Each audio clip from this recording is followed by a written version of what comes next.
Okay, so if we were on my page, what I would say is, I'm Nancy Sheet of Sheet Communications. I'm introducing you to my wonderful friend, Kate Hanley, who has a new book called How to Be a Better Person. But you've done this awesome intro. So I'm happy to, dive right in, Kate, and like, I kind of have standard questions, but more like talk about like book launch now versus and all these digital technologies that you have to use, right?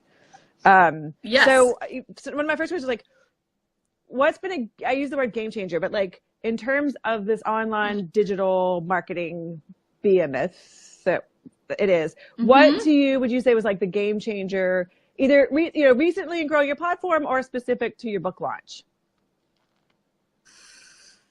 That's a good question. Okay, specific to my book launch, I would actually say that a game changer for me has been developing some. So I do like social media. I legitimately do. However, I have always liked to use it when I'm inspired, when I feel like I have something to say, or when something cool happened. I have been more resistant and just sort of flummoxed about how people post on social media regularly and get some consistency, right? Like I feel, oh my gosh, Rhoda Ingberman is here. Hello. Hi, Laura. So that was just sort of a struggle for me in terms of, I know that social media is important and I have a book coming out and I want to tell people about it and I want to deliver value, but how am I going to do that and get inspired on a regular basis? So really what has been a game changer for me has been embracing structure and planning. Well, I like that. Which is not to say that I'm not doing things. I feel like I found a good way to sort of marry structure and inspiration, which is I pick a theme for a week. And I've been doing, I think an official term might be called micro blogs, like for an Instagram post. So I have 8 sections of my book, How to Be a Better Person, things like showing love and working well and being healthy. So for a week, I'll talk about working well, or I haven't done that one yet, but being healthy, for example, and having that framework of the subject then allows me to be inspired to come up with 3 or 4 ideas and think about how I can represent them visually. And sort of I felt like it has helped me be consistent and still feel like I'm being true to myself, because I did try and outsource someone to post on my behalf and it just didn't feel right to me, because I feel like one of my social media strengths is that I'm pretty vulnerable, or pretty real. So that didn't exactly work, but I did get help, outside help, on figuring out what the structure would be, and that was 2 thumbs up with a circle. And awesome. And that's why I said to you earlier when we were testing, I was like, you're so good and natural to me, especially in this live format. That's why it was a treat and easy for me to say, all right, Kate, why don't you do more Facebook Lives? And most people cringe, and you're like, okay, great, no problem. And you're so like it comes across so authentically and naturally. So that's what's great. But I think that's the other challenge is everybody calls them like, I just need somebody to do my social media, and you're like, yeah, doesn't work that way, because you can tell on the other side that it's not happening. Right. And I mean, I think you could speak to the fact that I was like, are you sure that people are going to want to hear about the book for 8 weeks? Like, well, I mean, you had to kind of hold my hand through that. And answer the question. I think part of it is like getting people, that's one of the things we talked about, is like actually getting people into the book, right? Like, okay, I haven't read it, but why would I want to? Well, here's some examples of what we're going to talk about, right? Yes.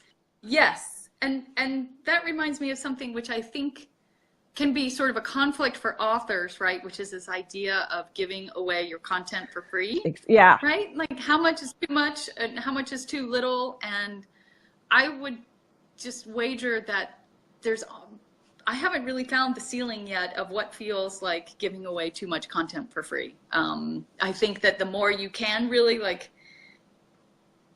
give people the experience of what the book is like. I mean, there's always more in the book. My God, I guess I could post a tip a day for 400 days, but still it's not the same as having the book in front of you and having a reference that you can easily turn to.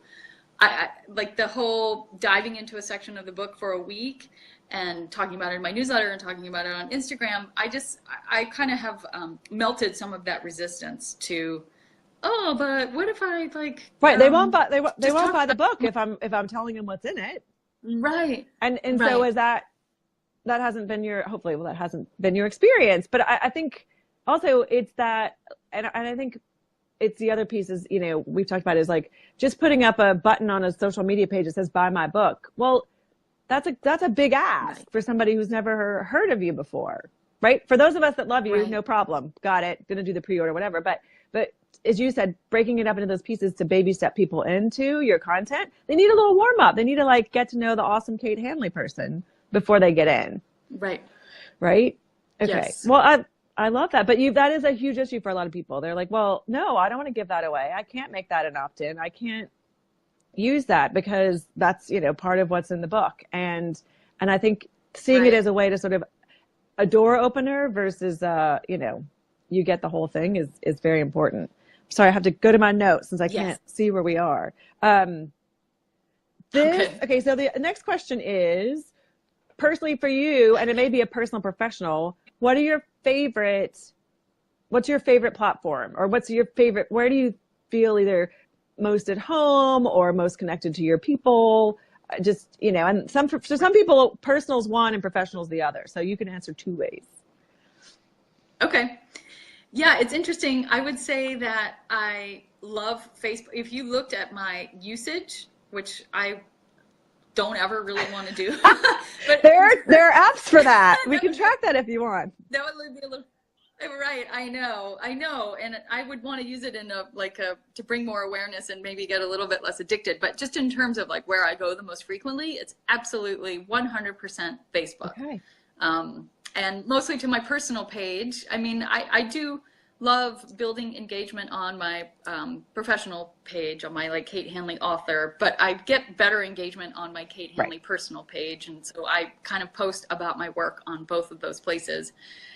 But in terms of the experience and sort of how it makes me feel, so I continually go there because if I have 5 minutes until my next call, I'm like, ooh, I'm going to go to Facebook. Hi, Ashley. Hi, Jay.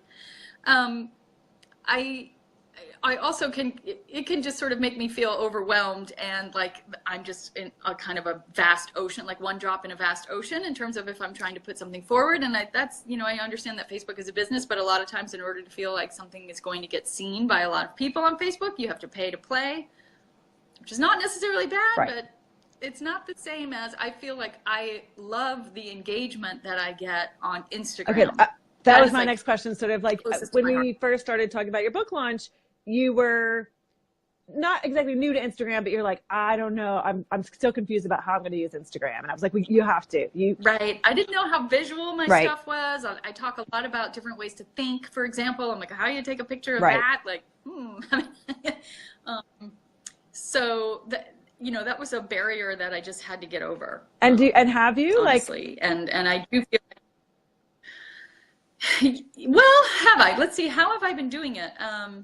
You know, it definitely makes me think. I mean, I do have 401 tips in my book, and some of them are more visual than others. So I try and just, some of that is what can I represent visually more easily on Instagram, but also just like pictures of the book in bookstores or pictures of people reading the book. And the book itself is very pretty. In fact, I meant to bring mine. I got distracted by our tech so I could show it. Yeah. Something for authors to think about is just like your book itself can be the imagery. So I think the cover's totally adorable. But then when you open it up on the inside, Ted Peffer, TPAF in the house. Yeah, most people don't get beautiful colored pages like that either. Come on. I know it. Look at that. Like some pages, like they have little gold flecks and some pages are gold and it's just amazing. So I just kind of got over that with Instagram and figured out things to do. Like, you know, in my health section, I took a picture of my vitamin D tablets that I take every day in my hand. It was like another day, another vitamin D. Right. You know, it's just, it forces you to think creatively, but there's something about the level of interaction on Instagram that I love, and just that it's easy. It's easy. It's not easy to schedule in advance, although I saw that you posted something on your page now where you can do that. Yeah. Which would be nice just to at least line it up, and then you can go in and if you're inspired, like I like to be, you could change it a little bit maybe before you post it, but you don't have to start from scratch. Right, like today, what am I going to post? Tomorrow, what am I going to post? Tuesday at 2 p.m. Yeah, totally. So that's interesting. And, you know, I do like Twitter too, just because it's so easy. I don't like that a Twitter post has about 15 minutes worth of currency, but it's just sort of something that I feel like is pretty easy to stay on top of because you don't have to craft it quite so carefully. Exactly. And I think, you know, it depends, but I think for writers and authors, I think your network is still there too. Do you know what I mean? Like, as much as people are like, really, do I need to be on Twitter? I think, again, for writers and authors, that there's still that kind of, that's a place where you're building a community, and you don't have to do it with pictures. You can do it with words, or you can check in, or you can high five and shout out your other fellow writers that are sort of in that space, all trying to sort of be heard. Hi, Melissa. We may have covered this, but like, what are you doing differently, you know, either this year or with this book launch to reach more people? Like that maybe you, and you've had several book launches. I mean, you had two, well, you've had two in a year, let's just say. Like, that's a lot. So what are you doing differently now versus, okay, when you started out, this is the way we launch books? Right. Well, I would say that I just have extended how long I'm talking about the book. So you helped me, really coached me through a pre-order kind of package and bonuses and getting stuff together well in advance, which is not easy to do, especially when you release 2 books in 1 year, which is very freakish thing that never happens. And change up your website and rebrand. Yeah. Right. I mean, but we did it. You know, it was really very helpful. If I have a list, then I know what to do. But if I have to like figure out what goes on the list, then that can take me a really long time, and then I might not ever make the list. So anyway, like having your help there was really invaluable. But yes, we did a pre-order campaign where I developed a couple of bonuses to reach out to my people who already know, like, and trust me, and who already follow me on social media, or are already on my who are already on my email newsletter. So that was really cool. And then I just have extended, you know, I feel like I've been talking about it. It's only been a month. Oh my gosh, time moves so fast that a month feels like a year, kind of. But I feel like I'm only really just still continuing to gain momentum. Maybe because I don't have another book coming out in 6 months, I feel like I'm staying on this longer and talking about it. And also it's a broader topic. My last book was called Stress Less, so it was just about stress, which applies to a lot of different parts of your life. But How to Be a Better Person really does touch all parts of your life. So I'm really like being inspired by the content in the book to find ways to talk about it for a longer period of time. And it has been fun to think too about, I love to leverage, like think of one idea and use it in different ways, but also to really do some thinking around like what goes in the newsletter and on my website, and what goes on Instagram and stays on Instagram, and what goes on Instagram that I also put on Facebook, and what's just Facebook. And it's I do thrive on variety, and so it's been helpful to have some structure again, and then also some like experimentation and sort of adventure. Like there's the backbone. This is sort of, or this is like, and then this is how we're going to peel off of that from each side. Yes, like a tree. And I'm going to ask you about, you did it, well, I think you did a video with your other book, but you did a video for this as well. Was that, was that new to you, or you typically do book trailer videos? I have done one other book trailer video in the past, and that was a very different one in that there was voiceover, it was B-roll, it was me and my kids, because we act for really cheap. We are low cost, no union fees. It's all good. Totally. We shot it at my house, and that was really enjoyable and fun, and I think like helped bring people into the book. And then this time around, it was more of what my husband, who is a web designer and animator and just sort of like all around digital artist guy, calls a whippy wow. Like it had the book in 3D and it flew around. Is that a technical term, whippy wow? Whippy wow. Okay. Yes. Let's get it published 3 times and we'll get it in the OED. I just wanted to make sure when I use that in my next meeting, like, oh, and we need to do a whippy wow video, please. Yeah, we need a whippy wow here. Yeah, that's really what it was. But I think it really suited the, for the other book, they each suited kind of the tone of the book. Thank you to for A Year of Daily Calm was a little more tranquil and a little more about being grounded, and it was like me drinking a cup of tea or lying on the couch and reading a book or something like that, and that made sense for that. And How to Be a Better Person is actually a little bit lighter, and just like the look of the book is cute and light, and so this, with it flying around to really groovy music was kind of like it matched.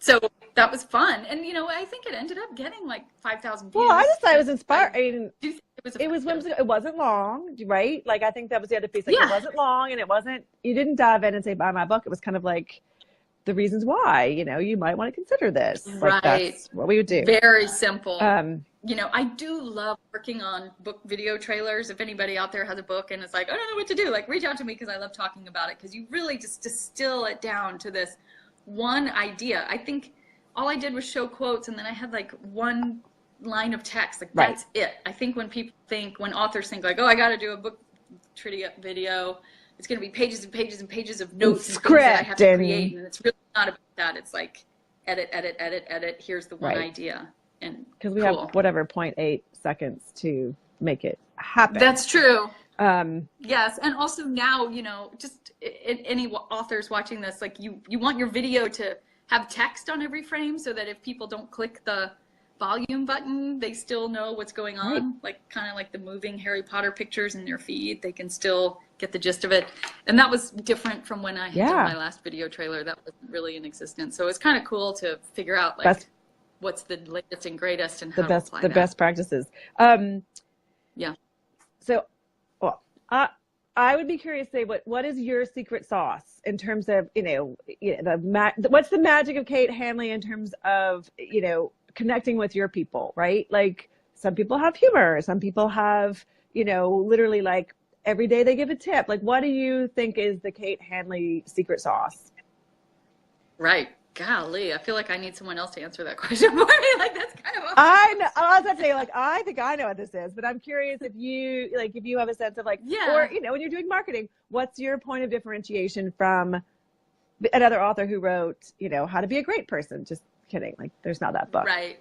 Well, I think that I can cover somewhat heavy topics with a real sense of levity and realness. Like I did a Facebook Live about stress relief, and my son was home from school that day, and he decided I was like, just find something to play with, hon, and I'll be done here in a few minutes. And he found slime, and it was really hot out, and the slime melted, and we had this like slime disaster, and I tried to like clean it up while I was on Facebook Live, and then my hand got covered with slime, and then somehow slime ended up on the ceiling. Like I think that it's very real. Melissa, who is such a great fan, and I'm so glad that you're here, she says relatability. So yes, that's kind of what I'm trying to get at. Like I'm not some I don't live in a glass house. That's my word that comes through for there was authenticity. Like, you know what I mean?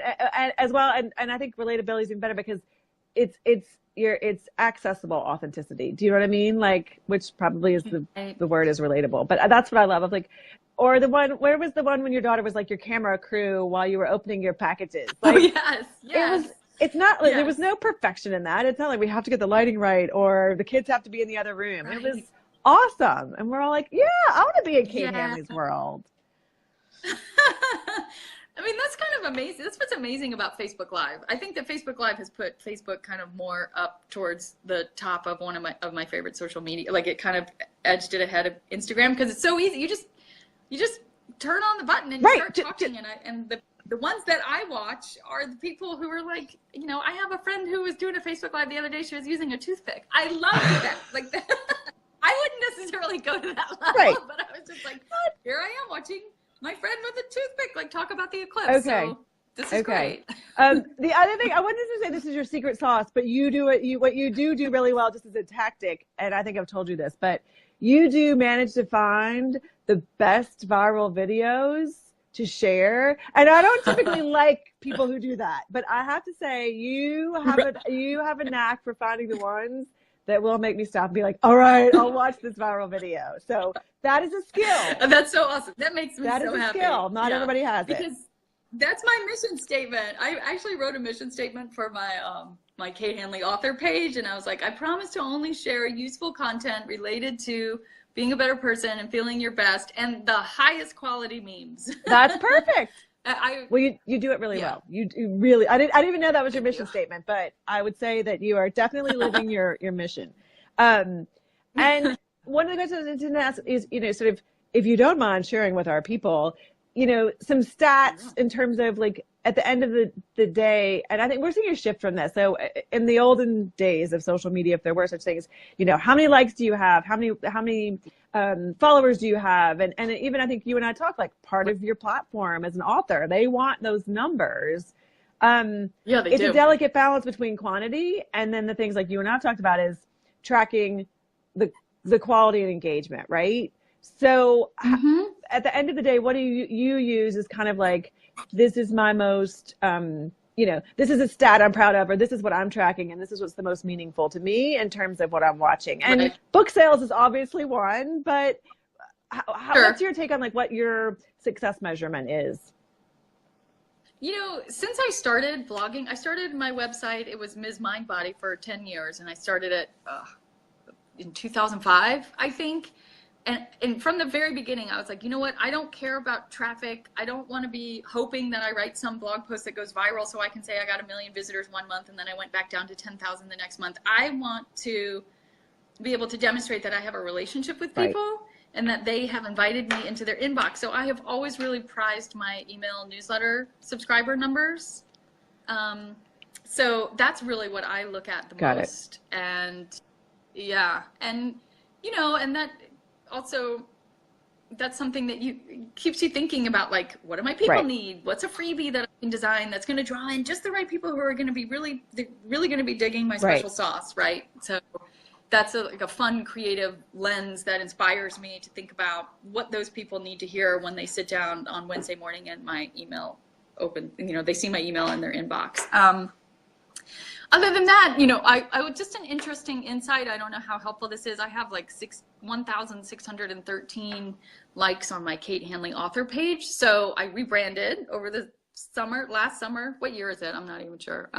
2017 summer, from MsMindBody.com to KateHanley.com. So I wanted to change my Facebook page, my social media accounts to keep up with that, because I had been Ms. Mindbody for 10 years and I felt like my subject matter was broadening, and also a little bit like, was I hiding behind this persona, and a little bit, are you frozen? You're frozen? Hanley.com. Oh, I think I lost Nancy. I'm gonna try and get her back on. But I noticed that when I switched from Ms. Mindbody to Kate Hanley author, that I stopped getting as many likes. And, I think that might just be because my Kate doesn't say, my name doesn't really say what I'm about. It just says my name. Bring Nancy on camera. I'm going to try you again. Inviting. Oh, you're back. No idea. Can you see yourself? I still can't see myself. I can't see anything. It's a black screen. Okay. Technology's great. I don't know. So, I'll trust you. Whatever you said was, but I think you were talking about, you went from email, you have to rehash it for everybody else, but you went from email and what you're writing for your people was where we left off. Yes, I went from that, and then I was talking about when I changed my name from Ms. Mindbody on Facebook on my business page to Kate Hanley author. I stopped getting likes. Like, I don't know what it was. I think that maybe because I changed my name, and I'm happy that I did it, and that is fine. It's not that I stopped getting likes, but they just, like, now they trickle in, and they used to be more steady. And I think that's just because my name doesn't say what I'm about. Oh, interesting. And the same that maybe Ms. Mindbody said what I was about. Oh, it didn't occur to me. Yeah, well, that's another video at another time in terms of Facebook changes, and for me, as you said, like, there's more engagement on your personal page and your personal brand, but yet Facebook doesn't want us to be running our businesses off of our personal pages, right? Right, because they want us to pay to get our stuff so listed. Watch this space, but I think, and again, you've opened the door for this, like, this most recent change is they blatantly said, sorry, business pages, we're going to make it even harder for your stuff to show up. So, right, they did. Yeah, they're going to show more. I'm like, okay, great. You're just sending me back to my personal page, right? So we'll see what happens, but I think that's it. Right. In terms of stats, I just want to call attention to one of my favorite discoveries with you in terms of stats. Can we talk about what your most popular page is on your site? Does that totally steal your thunder? I talked about it before, but not today. I just love it because it's, to me, again, one of those things of like, just knowing your numbers. Like, here's a reason why you should sort of check in and know what your numbers are telling you, right? So what did we discover when we looked at your Google Analytics? We discovered that 2/3 of my web traffic is still coming from a blog post that I wrote. I think it's got to be close to 5 years now. Yeah, I was going to say at least 4. At least 5 years old. It titled, How I Stopped Hating My Husband and You Can Too. And it's still going. And what that is that people are going to Google and they're typing in, I hate my Right. Or husband. how can I stop And hating my my blog husband? post is popping up, which makes me really happy because my blog post is about like, maybe it's not all your husband's fault. Maybe there's ways that you could be co-creating the situation, and therefore there are tools that you have at your own disposal that don't require someone else necessarily like changing in order for things to start to shift and get better. So I'm happy that those Right. people are finding my blog post instead of like, Right.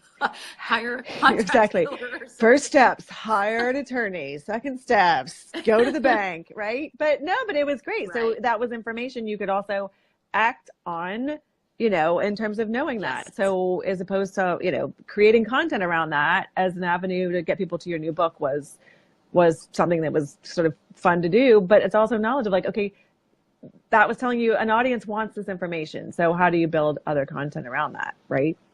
Right. Yes. That was just one of my favorite stories because I'd never seen anything like that before. I'm like, oh my God, Kate, this is crazy. I know, it's pretty amazing how evergreen it is. Unbelievable. So anyway, we'll keep our eye on it. And I think the other sort of all these very techy questions about launching books, this is not going to be a hard question for you, but then I always sort of like to ask people like, so what do you do to sort of get off all of this stuff? And I think you can tell me, I've written a book about it actually, Nancy, but what do you do to sort of disconnect and get off of this stuff that can, and as you know, for the past 2 months, consume our lives wholeheartedly? Right. What do you do? Do you have rules about how much time you're on? Do you have what are your triggers to get off, or what are your secrets? Right. Or tell us what's in your book to get us off social media. Well, I don't really know that I have content in the book around social media. I think that I have content in the book around building focus, and that means minimizing distractions. And so one of my favorite apps is called the Self-Control app. I haven't heard of this one. It's more for your desktop, okay. I think. And you can basically go in and choose the sites that you want to kind of blacklist for yourself and how long you want to blacklist them for yourselves. And I noticed that for example, I was writing this book, I had a very aggressive deadline because we wanted to get it out in time for New Year's resolutions. So I would need to go on there and set it for I had to start setting it only for 15 minutes to not be able to go check in on social media. And then I could gradually extend it longer. I could, I worked my way up to an hour of just being able to focus for an hour on writing. And so that was kind of cool to see the progression. Nice. Also, I love on the phone, airplane mode, yeah. Totally amazing. It just, I guess you have to not be on Wi-Fi because otherwise you can still, pop right. in. But because, it's not just your notifications on your computer or your email coming in, which is, for those of us who have been working for a long time, that's our biggest, that's still a really big ding for me, a big Pavlovian response, oh, right. I got an email. What is it? But the phone can just be beeping all day long. So airplane mode is really great for that.